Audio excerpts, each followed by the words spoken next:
All right, today we're starting part 13 of the Peterbilt stretch. And if you remember in the last video we left off, we were getting ready to put this drive shaft in and set our driveline angles, and we had a problem with this rear yoke.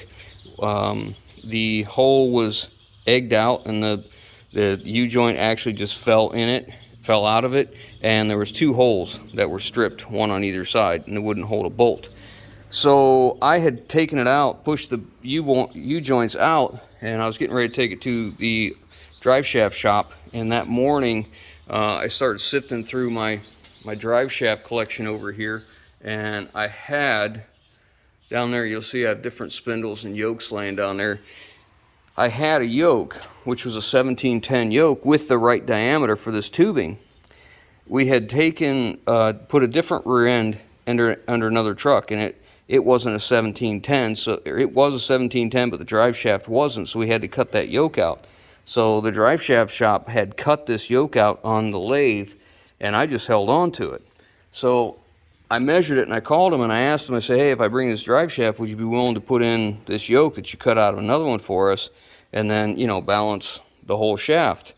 And they said, yeah, we'll do it, but we won't warranty it because it's a used yoke. And I'm like, yeah, I'm fine with that. So we got to save I think it was like 80 bucks they wanted for that yoke.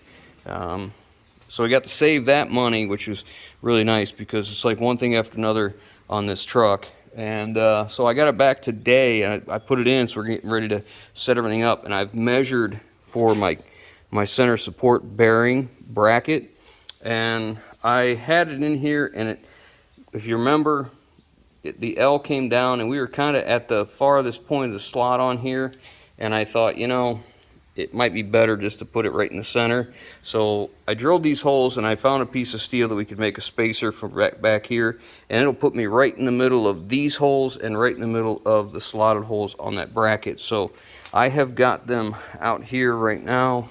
I've got them all cleaned up.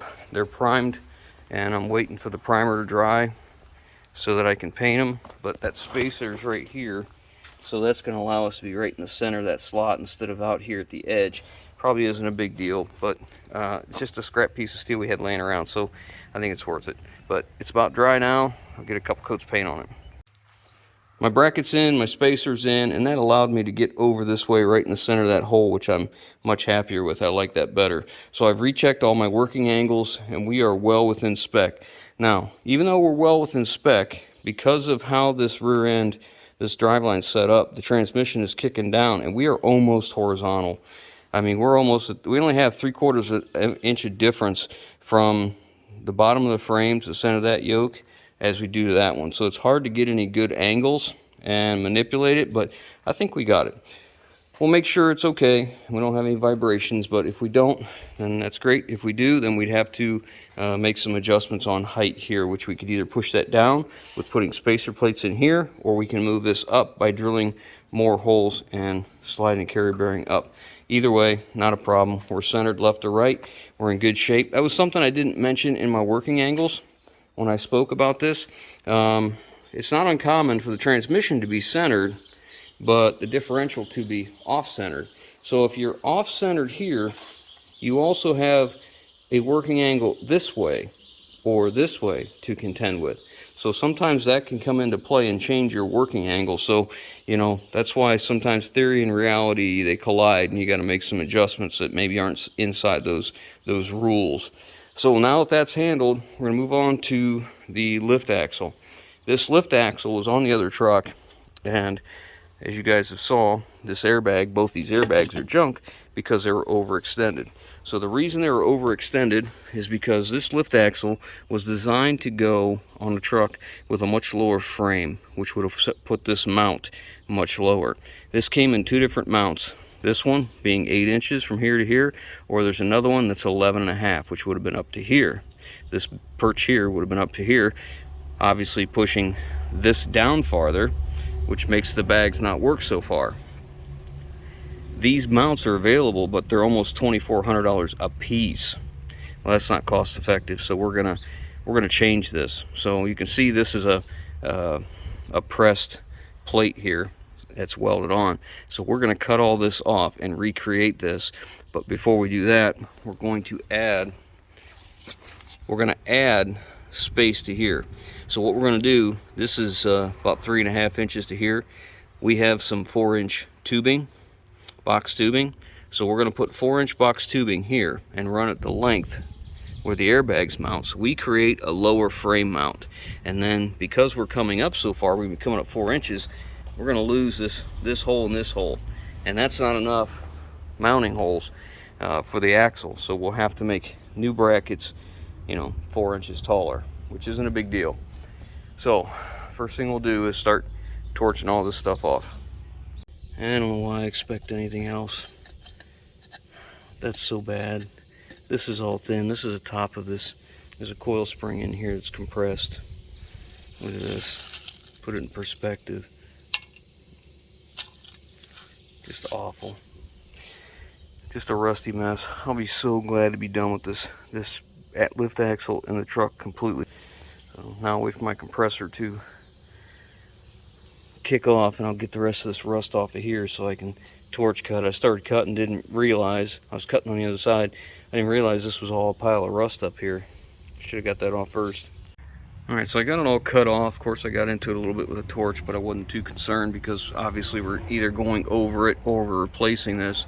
So this was a piece of metal that was standing straight up, and they put a bend on it. You can see the bend right here, laid over, and then they welded here and here, and I can only assume it's welded underneath right in here. So if I was to take this out, that's a lot of cutting with a cutting wheel. Or like the edges are okay, I could lay over top of it and come over this way, because it sits up against the frame right here. So I would have to come out like this, put this piece in and weld it in place to give my integrity back, and then just put a slice here. I think that's probably the best plan. Let's make something that fits this, weld it in, and then put this in, because my bracket has to sit on this as well. Yeah, that's probably the best thing we can do. I got this one off and cleaned up, and this part right here isn't through, but it's just as thin as that side. It's ready to. You can see here that weld is up. That's how deep the pit is right there where it's about to come through. So I can't do one side without the other, so I'm going to make a plate to go right over top of this, and we're going to weld it to the outer structure that you can see is still good, and then we'll make a plate to go here. I don't know if it'll, probably ought to just make a thing go like this and make everything easier. We'll see. Well, I think I've come up with a plan, something I'm happy with. So the mounts I cut off, the reason we cut them off is they're not going to be tall enough because of that 4 inches. We're going to be adding a blocking in here, so we have to have new mounts that are 4 inches taller to compensate. So I'm going to use some old truck frame, and I've cut the ends square on both of these, and then I cut my line, and I've laid out everything for bolt holes, and I'm going to go ahead and center punch these and drill them before I cut them loose from the main frame, so you know they're actually a little bit more to work with instead of flopping around that little piece. Then we'll cut them loose, and we're going to build the new brackets similar to that, but we're going to build them before we weld them to the lift axle, because it'll be much easier to manipulate this and turn it all around if it's not attached to that. So we'll get all the bulk of our welding done first.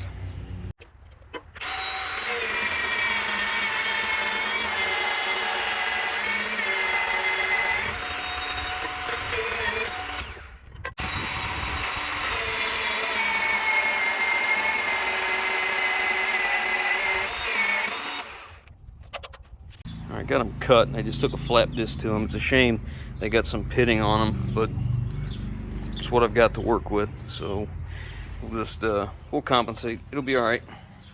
So here's where we're at. You can see it just barely hits here. Like, we're still going to put a plate down here, but we're just fitting and getting some ideas because this takes forever. You see how this is out there. They're really not a 90. These edges kind of sweep out. I don't know if that'll show up. Anyways, I could squeeze that, but I'm not going to get much for a weld out here, because we're going to lay a plate here and we're going to weld the plate to here. So I'd like the plate, I'd like this to stick in 1/4 inch back from here so I can get a good weld in all the way around. So might be worth it for me to slice this down the middle and take an inch out, shrink this thing up. That'll give me a 1/2 inch more than I have right now. There's a 1/4 inch right there. So yeah, if I go an inch, inch and a half, shrink that thing up, I could probably take that hole out. Just take out that hole, weld it back together, and I'm gonna add bracing in here anyway, so shouldn't be a big deal. Yeah, that's probably the hot ticket. That's probably what I need to do. Just go ahead and take a slice out of the middle, shrink this up. All right, so I cut the center out of it, and I ground a nice V on either side of each piece, front and back. And I've got steel in there clamped, because what we're going to do is I'm going to weld here, then flip it over, weld it underside in the middle, then come back and finish, flip back over and then finish these top ones off, and then I can take my steel off of there. I don't want it to kind of banana on me. I'm getting ready to weld the 2 frame brackets, and I'm getting set up. And one nice thing about those sawhorses we threw together is I can take that adjustable stand part out, and it makes a really perfect height welding table for me in that creeper seat there. We're going to weld this using the HTP ProPulse 220 MTS welder. Peter, I had a long conversation with Peter about this, and he pretty much said that anything that's going to be used on this truck should probably be that dual shield. Weld can distort more before it breaks than a traditional short circuit MIG. So again, I'm not a welder.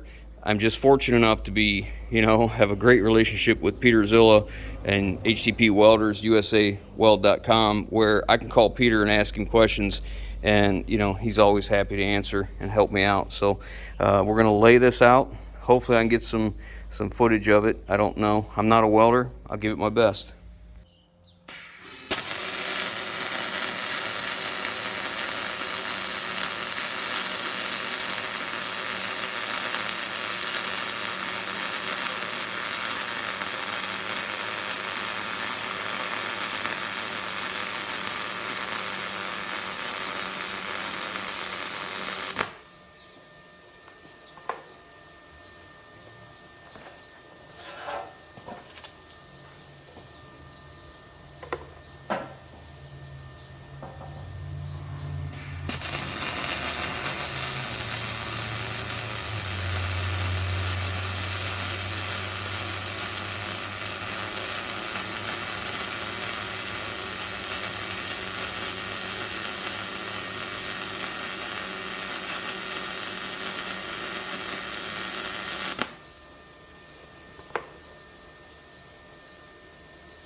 That's hot, just so we know. I know I keep telling you guys that, but it's a very hot process. This metal is very, very pitted, and lots of, oh, look at that. Gosh, you gotta see that. Look at that. My wife says I enjoy that too much. I guess I do. Anyways, there's a lot of pits in this metal, so using that dual shield is very helpful to us, because it will help to it's better to use a flux core on contaminated metal. It's a little more forgiving. At least that's what I'm told. Again, not a welder, don't know. Okay, these ones have already popped off. So if we were looking for really good strength, we would, grind back into each one of these and start over. So let me get my grinder. I'm just going to grind back into that just a little bit so we can overlap the weld. I'm going to go ahead and check that and see if we are still flat. Let's hope we are. Oh yeah, she looks good. This side has to be ground completely flat when I'm done because it goes against the frame. So let's go ahead and lay in the rest of that one.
So like I said, this has to be ground flat, so it's kind of important that we get real good and deep in here, because I'm going to be taking off some of this. The other side doesn't have to be ground flat, so I probably won't do that because I don't think it's necessary. And if I grind it down, I'm just taking away from the weld, but it turned out okay. So now let's do the other side. I'll have to take these off now to get the rest of it. I guess I'll wait till it cools a little bit. I'll bring you back once this is cool enough. I can flip it and take these clamps off. If I take these clamps off too early, good possibility that when this cools, it could take my plate and do this to it. I don't want that, so we'll just leave these clamps on for a little while longer until this is a little cooler.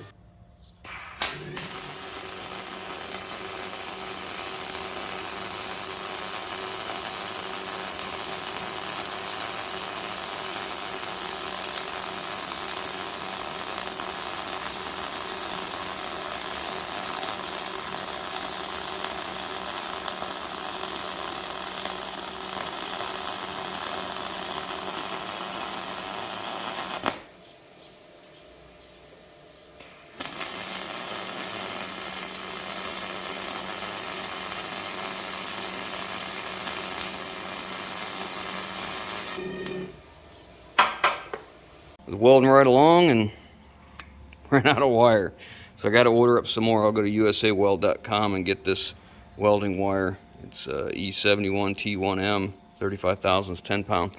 I'll get some more of that, so that'll stop us from welding what we were doing, but that's okay. I have so much other work to do. We're going to go on to making our plates for the bottom. Since I got this welded, next thing I want to do is make this gusset that comes up and over, and it's got to go between the bolt holes here. I don't have a lot of room. I'd like to have 3-inch. About the best I can get is 2-inch, what I have. So I got a piece of box tubing. We're going to have it come up. It's 2x3, so it'll come up this way 3 inches like this, and then we'll taper it down to nothing as we get up here to the top of the bolts. This is what I'm going to use. This is an old ICC bumper I took off a truck. It's plenty thick enough for what I want to do, and it's 2x3, so we're going to cut it to 12 inches, and then I'll slice each side at an angle so we have 2 pie pieces. And I think I'm going to use the HTP Microcut 45 plasma cutter, because that'll make this very easy and fast and a nice clean cut.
Alright, so that's kind of what I'm after. So now what we'll do is take the plasma cutter and we're going to match that same cut here. Only we're not going to go all the way down to nothing. We'll probably hold out here about, well, I'd say an inch anyways, somewhere in this area, and then taper cut it, just like that. I want to be able to weld this end in, and I want to be able to weld down both sides. And we'll do that before we put it on the truck. I think we're a little crooked. Yeah, we'll get it squared up when we're ready. So I have tried to ignore this, but I'm not doing very good. I don't like this pitting, this heavy pitting in this frame.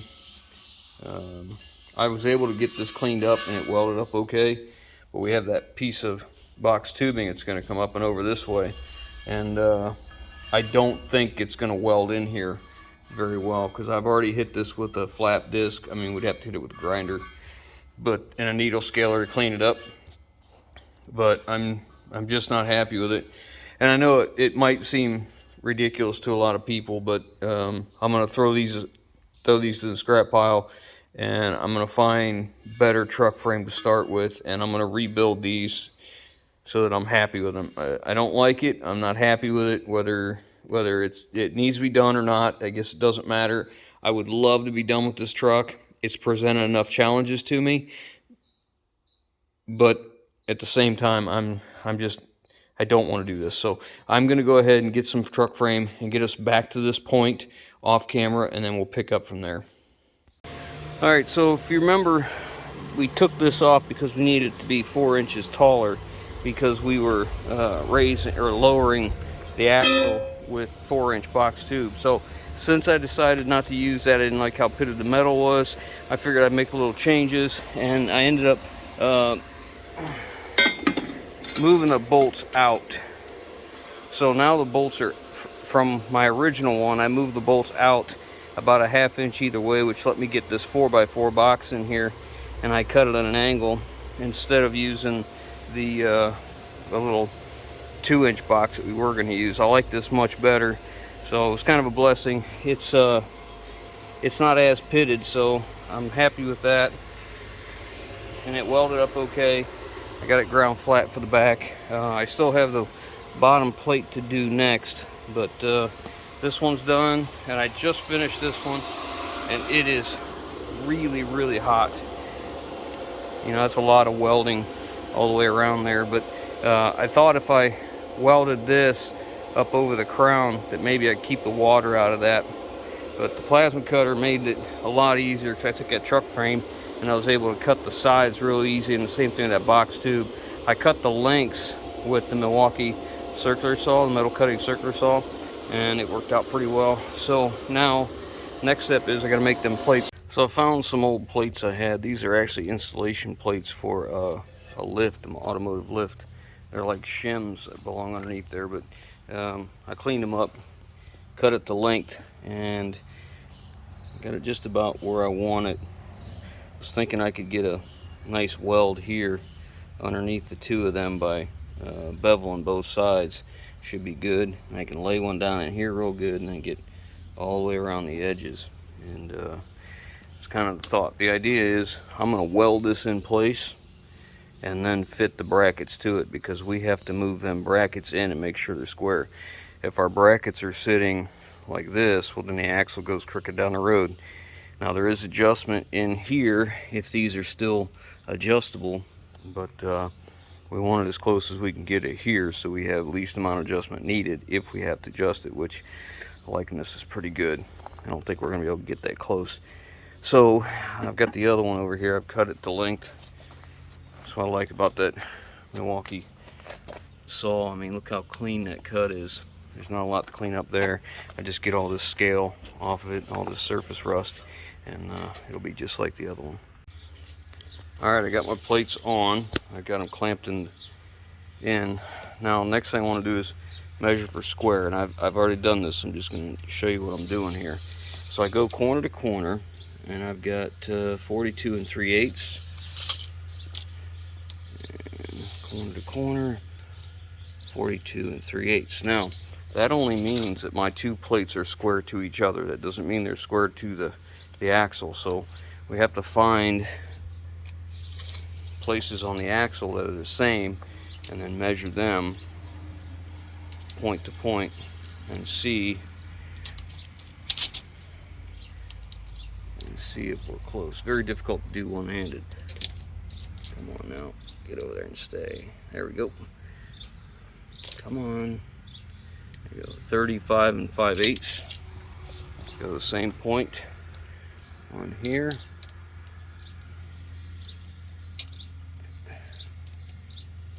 So hard for me to do 35 and 5/8. And then we go off of this because that's another point we can check. Come off. I gotta make sure I come off the same place every time. 39 and 5/8.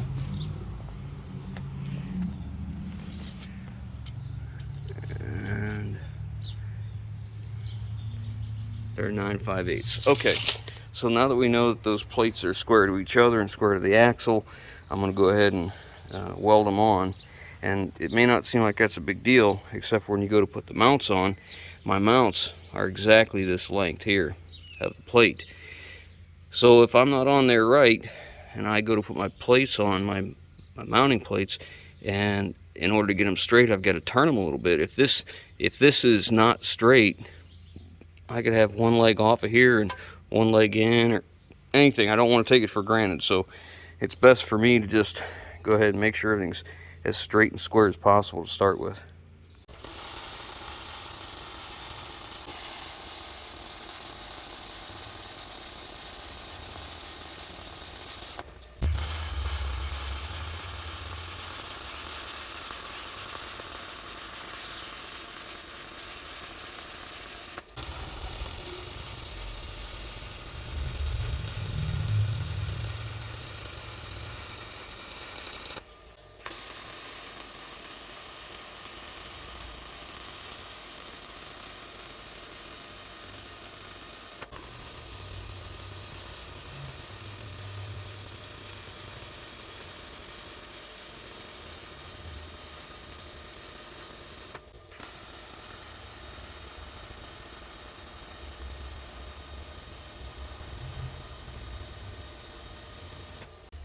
I'm not a welder, so I need to, you know, do things in a manner that gives me the best opportunity to, you know, to do the best I can. And sometimes that means flipping stuff over.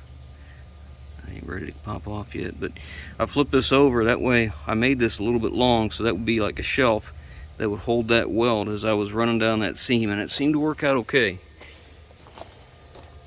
This side turned out better, but this was the side I did second, so I had an idea, a little bit better idea of how I could make it be not horrible. I have made a center line this way and a center line this way so that I know where my mounts are supposed to be, and my frame width is what we're setting up as well. And you can see I'm using magnets to hold it, is lining up my line. I have a marker line right here, and then we're sitting right on the edge here. I have to go underneath it and weld here, flip it back over, so that's okay. All right, we got it all welded in. I can't clean the flux off real good in here, so I use a needle scaler, which kind of blurred up the weld a little bit, I think, but whatever. I mean, I think it's okay. Now the true test is, are we 35 and 1/8 between the two? I need 35 exactly, so I want 35 and a little better. Let's see if I get in the middle here. 35 and just over a 1/16. So that'll work. That'll make it easier to slide that up in there. Let's see if we're the same back here. Should be, the frame rolls out here a little bit, and not too bad. So I think we're okay. I guess I should check for square again. It's not gonna matter now, it's on there. I cut this plate down and drilled these two holes for the cross member that goes across. I don't know if we're gonna do a cross member here or if we're gonna put one in the frame itself, which I think is probably a better situation. I'll just see how much room we have. If I don't have room because of what's going on top of it, then we'll just use this. But now we're going to lay that weld down into here, and that'll put us in the same plane right here to add the box tubing, because it's going to come over into this area. So I just need to lay the welds all the way around here real quick. So I need something to basically make a spacer between the bottom of the frame, which will be here, and the bottom of that mount. I need it to be solid because we're dropping this thing 3.5 inches. So we take into account this plate, which was a 1/4 inch, and I took some old truck frame and cut it up so it will sit just like so. So it'll end up right on the end of that bracket and wrap around this one. We'll get it 90 degrees and measure it many times, and then we're going to lay the weld to it. So this will do a couple things. It not only gives us a spacer, but it also will stiffen, because we're getting this brace here. It's going to stiffen that bracket, being how we're extra tall, so that should help us out. All right, I got this one in, and we are perfectly level with this pad here to here, and square 90 degrees to all of it, so it should work out pretty well. I started primering this side, but I ran out of primer, so I guess we're at a standstill. We got to get some more primer and paint. All right, so we got 2 coats of primer and paint on everything. Got pretty good heavy coats on it, so we're going to let everything dry before we actually go to install it. That is the last of the modifications to the axle itself. I was thinking about it one time running just box tubing all the way back, but when I looked at the parts breakdown of this lift axle, the only difference in the two was that bracket, that pin height. There was no difference in a bump stop or an airbag mount. They were all the same. So it leads me to believe that when you bring that pivot point down the 3.5 inches that we did, that it changes the geometry, because you can see how it's kind of kicked up here. It comes down, flattens out, and kicks up. So might be easier to see on that side over there. So I thought before I do anything else, we do it this way. Next thing I got to do is get ready to get this thing underneath the truck. Try to take these shocks loose. Of course, the bolt is seized in the sleeve inside here, so I'm going to cut the shock this way and get this off, get the rubber off, and hopefully get down to that sleeve, see if we can reuse that bolt. Both of them are froze, of course. That's one out. Just slice across that thing and hit it with a chisel, and it usually give you enough room to get that thing out of there. I got both shocks out, and I think before we go any farther, I'm going to go ahead and get this S-cam out, leave all this mess out here, disassemble the rest of this, because we got the new S-cam bushings and seals. So I think it's best we go ahead and get all this mess cleaned up right now. I'll leave all this outside so I don't have to roll around it in the shop. So just go ahead and get this all apart real quick.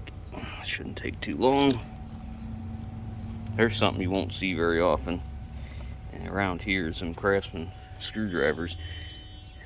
That's one of them screwdrivers, one of them things I despise. You know, there's only 2 types of Craftsman screwdrivers. The ones that were broke yesterday and the ones that broke today. It ain't easy to get them warrantied anymore. Not to mention, you just get tired of spending time warrantying tools. So I don't usually use them very often.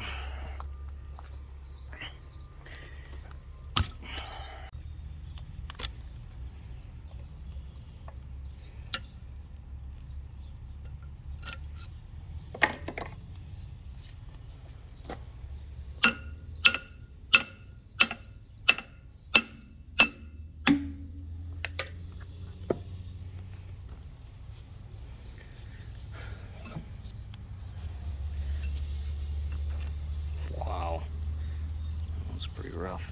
Let's throw all the parts over together.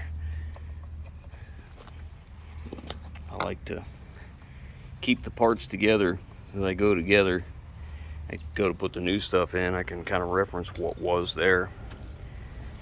That way, if it's been a while, because sometimes these projects drag on, that way it's a little easier for me.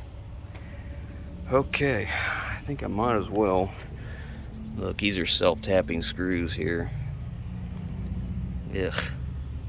Alright, I'm going to go ahead and get them out, because if they're a problem, I'd rather be using a torch out here if I need to. Let's hope they're not.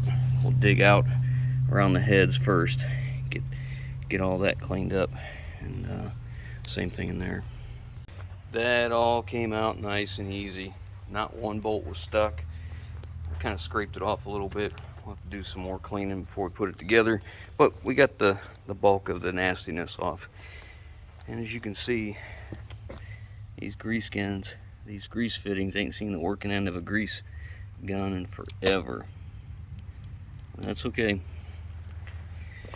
That's alright, we'll get it fixed. Okay, I think I need to dry these out real quick. This is a formed steel, not cast. So I want to be careful here. I want to get these bushings out. I'm not thinking they're going to be a little difficult, but maybe I'll get lucky. Well, I better stop right here and go play the lottery, because all four of them just barely, I hit them with a hammer and they all came out.